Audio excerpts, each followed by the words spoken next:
नमस्कार मित्रों, आपका स्वागत है हमारे YouTube channel inspiration of truth पर।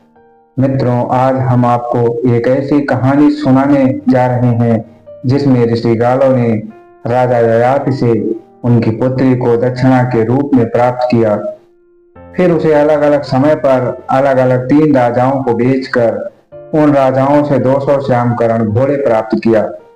अंत में उन्होंने माधवी को अपने गुरु विश्वामित्र को दक्षिणा के रूप में भी दे दिया और इन चारों ने यानी कि तीनों राजाओं और गुरु विश्वामित्र ने न केवल माधवी के साथ संभोग किया बल्कि उससे एक एक पुत्र को भी प्राप्त किया।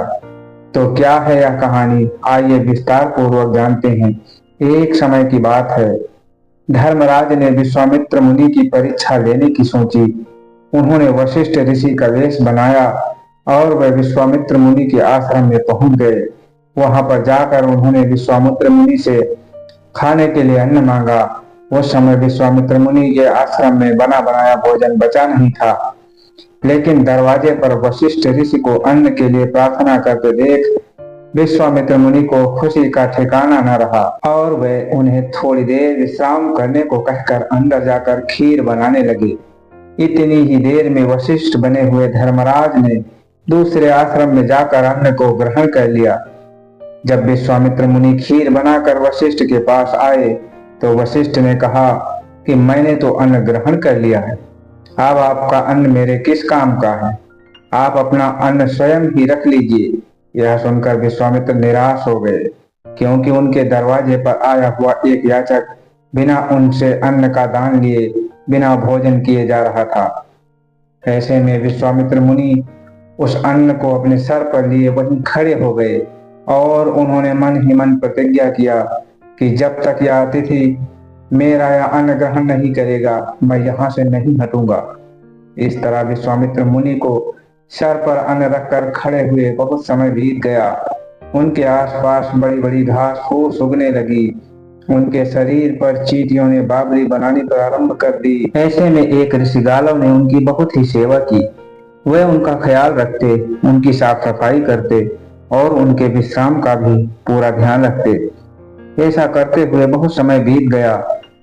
तब जब धर्मराज ने देखा कि विश्वामित्र मुनि अपने पर ही अड़ गए हैं और उनकी परीक्षा का समय भी बीत चुका है, तो वह पुनः वशिष्ठ के रूप में वहां पर आए और विश्वामित्र मुनि से अन्न मांगा। विश्वामित्र मुनि की तपस्या का ही प्रभाव था कि उनके सर पर रखा हुआ वह अन्न इतने समय के बाद भी तुरंत पके हुए अन्न की भांति ताजा था। धर्मराज ने उस अन्न को ग्रहण किया और विश्वामित्र मुनि को अपनी तपस्या से बाहर निकल आने के लिए कहा। इसके बाद विश्वामित्र मुनि ने गालव ऋषि की बहुत ही प्रशंसा की और कहा कि तुमने मेरा बहुत ख्याल रखा, अब मैं अपना ख्याल खुद ही रख लूंगा, तुम यहाँ से जा सकते हो।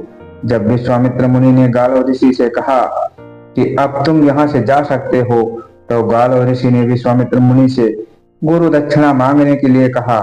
उन्होंने कहा कि जब तक आप मुझसे गुरु दक्षिणा नहीं मांगते हैं तब तक मेरी सेवा सफल नहीं हो पाएगी। इस पर विश्वामित्र ने कहा कि मैं तुमसे प्रसन्न हूँ, मैं तुम्हारी भक्ति को ही अपनी गुरु दक्षिणा समझता हूँ, मुझे तुमसे कुछ नहीं चाहिए। लेकिन गालव जिद पर अड़ गए और गालव ऋषि के हठ के कारण विश्वामित्र मुनि को क्रोध आ गया और उन्होंने कहा कि हे गालव, यदि तुम मुझे कुछ देना ही चाहते हो तो मुझे 800 श्यामकरण घोड़े लाकर दो, यानी कि ऐसे घोड़े जिनका पूरा शरीर चंद्रमा के समान उजला हो लेकिन उनके कान काले हों। गालव मुनि के पास धन तो था नहीं। उन्होंने सोचा था कि विश्वामित्र मुनि थोड़े से धन की मांग करेंगे और वे किसी राजा से मांग कर धन की पूर्ति कर देंगे, लेकिन विश्वामित्र मुनि ने उनसे ऐसी गुरु दक्षिणा मांग ली थी जो गालव मुनि के लिए लगभग असंभव थी। इसलिए गालव चिंता में पड़ गए और उन्होंने भगवान विष्णु की पूजा अर्चना की। भगवान विष्णु उनकी पूजा अर्चना से प्रसन्न होकर उनके पास अपने वाहन गरुड़देव को भेज दिया। गरुड़देव ने गालव ऋषि के पास आकर उनसे उनके मन के संताप का कारण पूछा।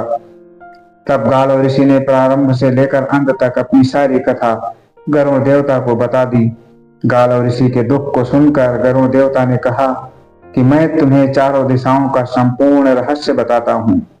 उसके बाद तुम जहाँ चाहोगे मैं तुम्हें वहां पहुंचा दूंगा और तुम अपने मनोवांछित फल को प्राप्त कर लोगे।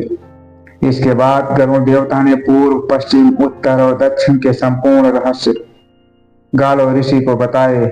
यह सब सुनने के बाद गालो ऋषि ने पूर्व दिशा में जाने का निश्चय किया और वह गरुड़ देव की पीठ पर बैठकर पूर्व दिशा की ओर उड़ चले।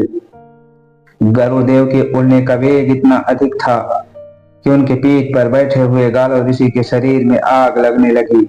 उन्होंने गरुड़ से प्रार्थना किया कि अपने वेग को कम करें, नहीं तो मैं मर जाऊंगा और आप पर ब्रह्म हत्या का पाप लगेगा। इतना सुनकर गरुड़ देव वही पास के एक पर्वत पर विश्राम करने के लिए उतर गए। उस पर्वत का नाम वृषभ पर्वत था। वृषभ पर्वत पर एक सांडिल्य नामक ब्राह्मणी रहा करती थी। जब वहां पर उसने दो अतिथियों को देखा तो उन्होंने उन दोनों का बड़ा ही स्वागत और सत्कार किया। थोड़ी देर के बाद उन दोनों को नींद आ गई और 2 ही घड़ी के पश्चात जब उनकी नींद खुली तो गरुड़ देवता के पंख ही नहीं थे, फिर वे पंखहीन हो गए थे। तब ऋषि ने उनसे पूछा कि यह क्या हुआ? तो गरुड़ देवता ने कहा कि मेरे मन में यह विचार आ रहा था कि मैं इस ब्राह्मणी को, जो कि निर्जन स्थान पर रहती है, अपने लोक विष्णु लोक में पहुंचा दूं। शायद इसीलिए ब्राह्मणी के तपस्या के प्रभाव से मेरे मन में आए इस विचार के कारण मेरे पंख जल गए हैं। तब ब्राह्मणी ने कहा कि तुम सही कहते हो, ये मेरा स्थान है और जो कि तुमने मुझसे बिना पूछे ही यहाँ से हटाने का विचार किया था। हालांकि तुम्हारे मन का जो विचार था वह तुम मुझे विष्णु लोक प्रदान करना चाहते थे, लेकिन फिर भी तुमने मेरी इच्छा का सम्मान नहीं किया, मुझसे नहीं पूछा, इसलिए तुम्हारे पंख जल गए। अब मैं तुम्हारे पंखों को वापस तुम्हें प्रदान करती हूँ। तुम दोनों ययाति के पास जाओ, वह तुम्हारी मनोकामना की पूर्ति कर सकते हैं। ब्राह्मणी की बात सुनकर और गरुड़ अपने पंख को वापस पाकर गालो ऋषि के साथ ययाति के पास गए। ययाति ने उन दोनों की खूब सेवा की और उनसे उनके आने का कारण पूछा। तब गरुड़ ने बताया कि यह गालो ऋषि हैं, जो अपने गुरु भक्ति के लिए बड़े प्रसिद्ध हैं, लेकिन इनके हठ के कारण इनके गुरु ने इनसे ऐसी गुरु दक्षिणा मांग ली है जो यह पूरी करने में असमर्थ हैं। लेकिन इस पृथ्वी पर आपसे बड़ा कोई सम्राट नहीं है।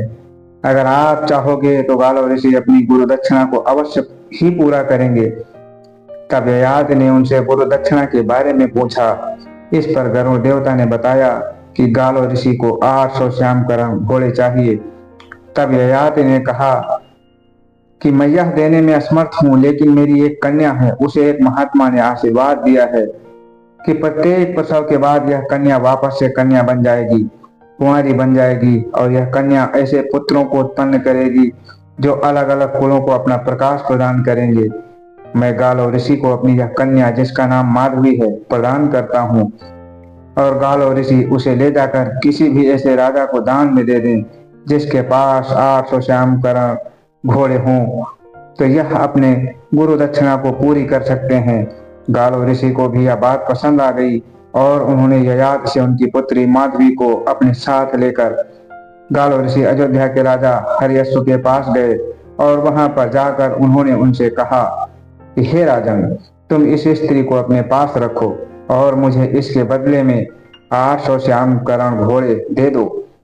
मैं अपने गुरु के गुरुदक्षिणा को पूरी करना चाहता हूँ। इस पर हरियश्व ने कहा कि यह लड़की बहुत ही सुंदर है, इसमें वह सभी गुण हैं जो एक कन्या में होने चाहिए।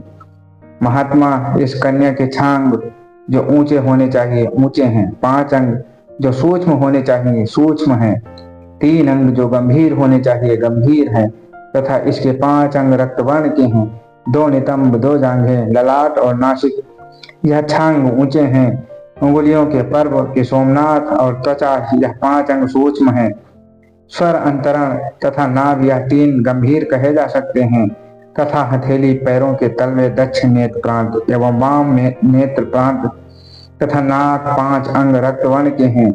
मैं इस कन्या को अवश्य ही प्रदान करना चाहूंगा, लेकिन हे महात्मा, मेरे साथ समस्या यह है कि मेरे पास केवल 200 श्यामकरण घोड़े हैं। मैं 800 घोड़े आपको नहीं प्रदान कर सकता हूँ। गालो ऋषि यह सुनकर चिंतित हो गए। तब माधवी ने कहा कि आपको मेरे पिता ने मुझको दान दिया है, इसलिए मेरा कर्तव्य है कि मैं आपके गुरु दक्षिणा को पूरा करने में आपकी सहायता करूं। इसलिए हे ऋषि, आप मुझे इस राजा को देकर 200 श्यामकरण घोड़े प्राप्त कर लीजिए। जब मैं इस राजा के साथ रहते हुए एक पुत्र को उत्पन्न कर लूंगी तो वापस महर्षि के आशीर्वाद से मैं कन्या हो जाऊंगी। फिर आप राजा से मुझे ले लेना और किसी दूसरे राजा को सौंप देना जिसके पास बाकी बचे हुए श्यामकरण घोड़े हों। गालो ऋषि ने राजा हरियश्व को यह बात बताई। राजा हरियश्व को यह बात मंजूर हो गई और उन्होंने माधवी को 200 घोड़े के बदले में स्वीकार कर लिया और इस प्रकार बहुत काल तक उसके साथ रमन करते हुए उन्होंने माधवी से एक पुत्र को उत्पन्न किया जिसका नाम वासुमना था। पुत्र के उत्पन्न होते ही माधवी पुण्य कन्या बन गई और गालो ऋषि उसे लेकर काशी के राजा देवदास के पास आ गए। देवदास ने भी ऐसे ही बातें कही और उसने भी 200 श्यामकरण घोड़े के बदले माधुरी को अपने पास रखा, उसके साथ संभोग किया और उसे रतन नामक पुत्र उत्पन्न किया। तत्पश्चात गालो ऋषि पुनः माधवी को लेकर भोजनगर के राजा उसेनर के पास गए और वहां भी 200 श्यामकरण घोड़े लेने के बाद उन्होंने माधुरी को उसेनर को सौंप दिया। उसने माधवी के साथ रमन करते हुए शिवी नामक पुत्र को प्राप्त किया। इसके बाद जब माधवी पुण्य कन्या बन गई तो गालो ऋषि 200 बचे हुए श्यामकरण घोड़े की तलाश में दूसरे राजाओं की तरफ जाने लगे, लेकिन कोई भी राजा 200 श्यामकरण घोड़े प्रदान नहीं कर रहा था। तब गालो ऋषि बहुत ही उदास हुए। इस समय गरुड़ वहां पर आए और उन्होंने कहा, इस धरती पर केवल 600 श्यामकरण घोड़े ही हैं, तुम्हें 200 और घोड़े नहीं मिल सकते, क्योंकि प्राचीन समय में राजा गांधी की पुत्री सत्यवती को प्राप्त करने के लिए महर्षि ऋषि ने 1000 श्यामकरण घोड़े उत्पन्न किया था। बाद में उन घोड़ों का स्वामित्व राजा पुंडरीक के हाथ में पहुंच गया। राजा पुंडरीक ने एक यज्ञ किया और उन सब घोड़ों को ब्राह्मणों को दान में दे दिया। उन ब्राह्मणों में से 600 घोड़ों को तो यह 3 राजाओं ने खरीद लिया, बाकी ये 400 घोड़े बिदस्तर नदी को पार करते हुए उसकी तेज धार में बह गए। बिदस्तर को आज झेलम नदी के रूप में जाना जाता है। इसके बाद गरुड़ ने बताया कि अगर तुम अपने गुरु दक्षिणा से पूर्ण होना चाहते हो तो तुम इस माधवी को लेकर अपने गुरु विश्वामित्र के पास जाओ। अगर उन्होंने इसे स्वीकार कर लिया तो इसके बदले 200 घोड़े तुम्हारे माफ हो जाएंगे। गालो ऋषि ने गरुड़ देवता की बात को मान लिया और माधवी को लेकर ऋषि विश्वामित्र के पास जा पहुंचे। विश्वामित्र ने जब गालो ऋषि की पूरी बात सुनी तो उन्होंने कहा कि तुम्हें पहले ही मेरे पास आना चाहिए था। मैं इसके बदले तुम्हारे 800 घोड़े के गुरु दक्षिणा को माफ कर देता हूँ और मैं स्वयं ही पुत्र उत्पन्न करता हूँ, लेकिन चलो मैं तुम्हारी गुरु दक्षिणा को माफ करता हूँ। तुम 600 घोड़े मेरे आश्रम में बांध दो और इस कन्या को तब तक के लिए मेरे पास छोड़ दो जब तक मैं इसे एक पुत्र नहीं उत्पन्न कर लेता हूँ। और इसके बाद महर्षि विश्वामित्र ने माधवी के साथ रमन किया, उससे अष्टक नामक एक पुत्र प्राप्त किया। जब विश्वामित्र मुनि को एक पुत्र की प्राप्ति हो गई तो माधवी महर्षि के आशीर्वाद से पुनः कन्या बन गई। तब गालो ऋषि ने माधुरी को लेकर वापस उसके पिता ययाति को दे दिया। तत्पश्चात ययाति ने अपनी पुत्री जो कि कन्या बन चुकी थी उस माधवी के विवाह के लिए स्वयंवर का आयोजन किया, लेकिन माधवी ने अपनी इसी जीवन काल में अलग अलग राजाओं के साथ रहते हुए और यहाँ तक कि मुनि विश्वामित्र के साथ रहते हुए भी पुरुषों की नियति को और उनके चरित्र को देख लिया था। वह नहीं चाहती थी कि उसका विवाह हो और इसलिए स्वयंवर में उसने तप को अपना पति चुन लिया और घने जंगल में जाकर तपस्या करते हुए एक तपस्वी की भांति अपना जीवन बिताने लगी। तो यह थी महाभारत के उद्योग पर्व से ऋषिका लव और ययाति की पुत्री माधवी की कहानी। यह कहानी कैसी लगी आपको कमेंट बॉक्स में अवश्य बताइएगा। अगर यह कहानी पसंद आई हो तो लाइक जरूर करें और हमारे चैनल को सब्सक्राइब जरूर करें। नमस्कार, धन्यवाद।